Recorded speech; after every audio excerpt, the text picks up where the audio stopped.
now joined by Greg Pickle, Penn State on 3.com, and Penn State, Michigan this weekend. In fact, tomorrow morning. How frustrating has it been? Penn State kind of got caught in that division where Ohio State, Michigan, Michigan State, Penn State are pretty good, and they can get themselves kind of back at least in a conversation of who they are. How important is tomorrow morning?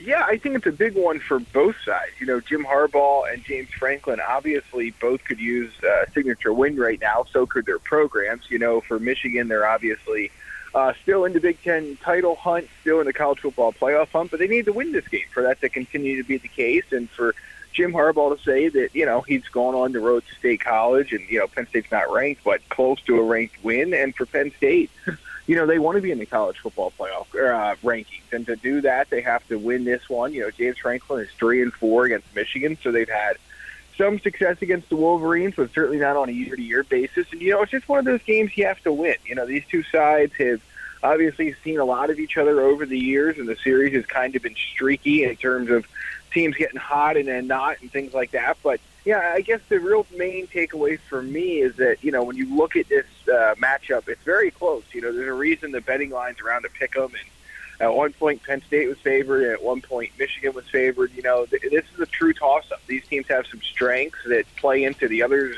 weaknesses to some degree. But, you know, I picked at Michigan 27-20. I just think that they make a few more plays. But it's a huge game for both sides, no question. So the game, you know, when they won that game early in the year against Auburn, that was impressive. And we know Auburn, they're at the bottom of the top 25, just lost their game to A&M. Was the Illinois game the one that was unacceptable among the losses?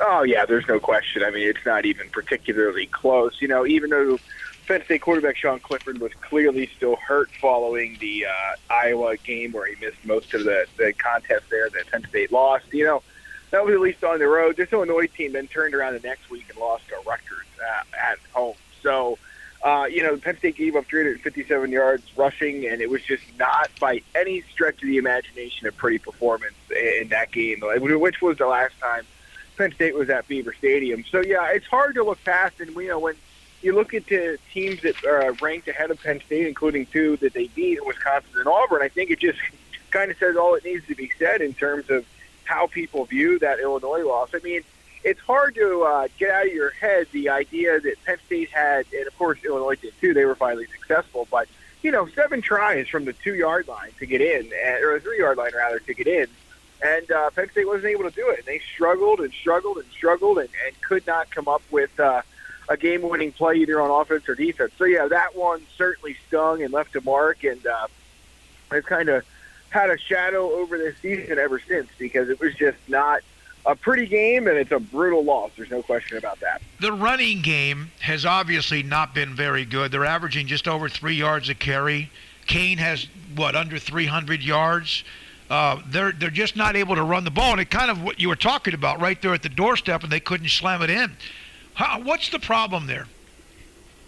Well, it's a mixture of things, quite frankly. It's two that are not really fixable in season. You know, they don't have a ton of speed at the running back position, and they don't really have a guy who can hit the hole and explode. I mean, Kevon Lee is probably their most complete rusher when he's, when he's not fumbling and when he's being decisive. But he's not always decisive. I thought he was more so over the last couple of weeks here. We'll see if that leads him to more opportunities and maybe the chance to become the guy in Penn State's backfield. But, you know, they struggle up front, too. And that's not just the offensive line. You know, they don't run block particularly well, whether it's receivers, tight ends, or the offensive line. Getting a push is a struggle.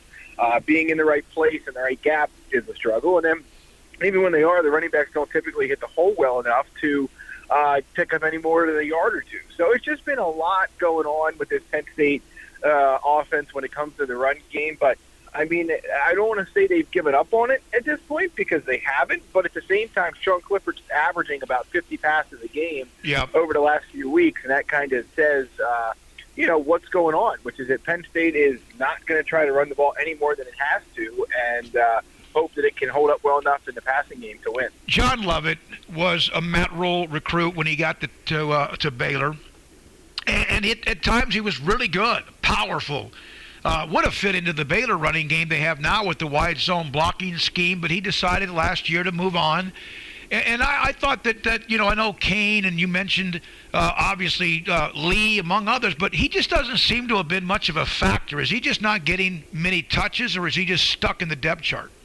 It's a week-to-week thing. That's kind of the problem here is that, Penn State has not found a guy, him or anybody else, to be the lead dog. So, I think all of Penn State's running backs, for the most part, have started at least one game this year. Now, some of that was due to injury, some of it due to production. But, they run him out there from time to time as a change of pace back, and I think him and Kevon Lee kind of, and Noah Kane to an extent too, who's been playing through a couple of things, they kind of complement each other well, but none of them are at the point where they're good enough to consistently run 4, 5, 6 yards a carry. So, with John Lovett, I think he brought a great leadership presence into Penn State's running back room, and that shouldn't be discounted. But I also think it's fair to say that many people, myself included, thought he would have made a little bit more of an impact on this room and maybe even won the job after transferring in from Baylor, and that just really hasn't happened. They use him a fair amount. I believe he was the second most used running back against Maryland, and that may have been the case against Ohio State as well. But,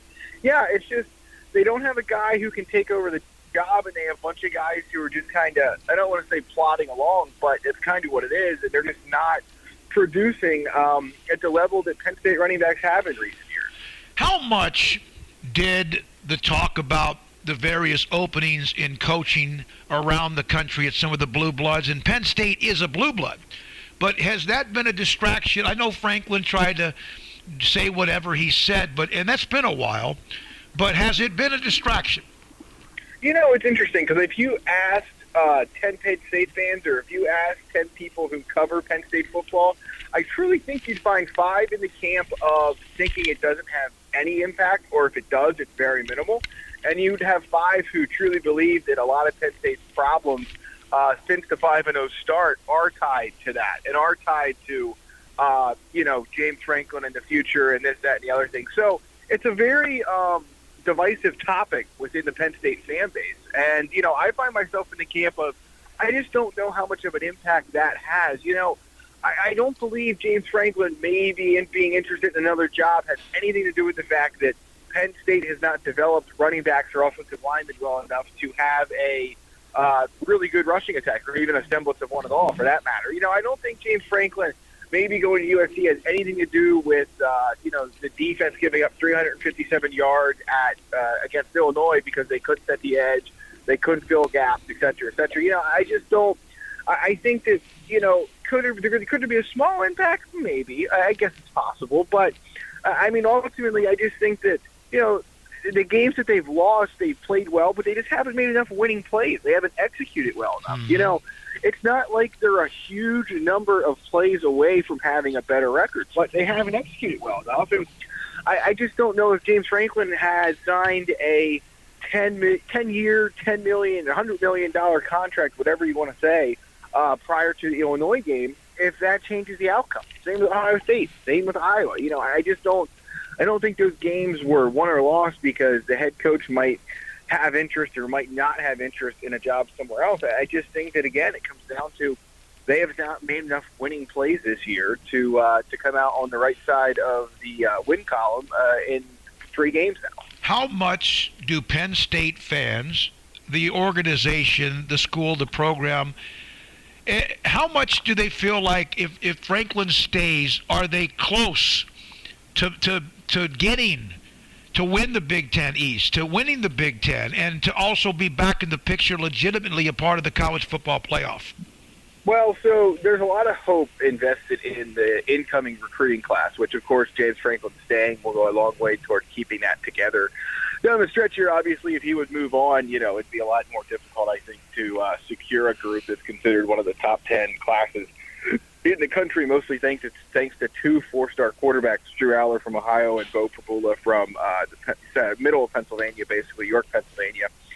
2 guys who fans really, truly are invested in and believe that they could be the kind of quarterback you need to go to the college football playoff to win the Big Ten. So there's a lot of hope if James Franklin stays from a good portion of this fan base that him doing so will keep this class together and will send them on a path toward more success in the future. There's also, I would call it at this point, I think it's a vocal minority that are just frustrated by the yearly, it seems, conversations about, will he stay, will he go, this and that, the other thing. I think there's a part of the fan base frustrated by that. I think there's a part of the fan base that just wonders now, can he beat Ohio State?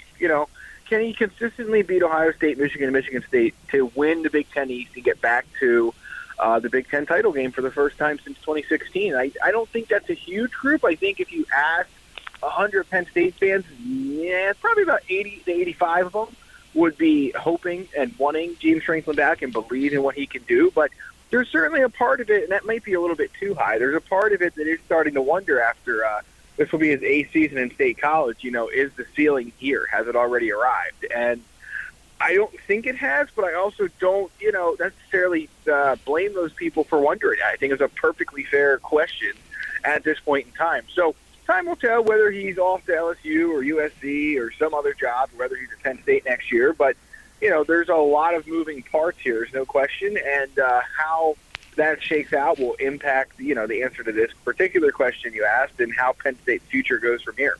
Thank you, buddy. Appreciate it, Greg. Good stuff. Great stuff. Greg Pickle, PennStateOn3.com. Penn State, Michigan, tomorrow morning, 11 o'clock on ABC. And this is Sikkim 365 Radio.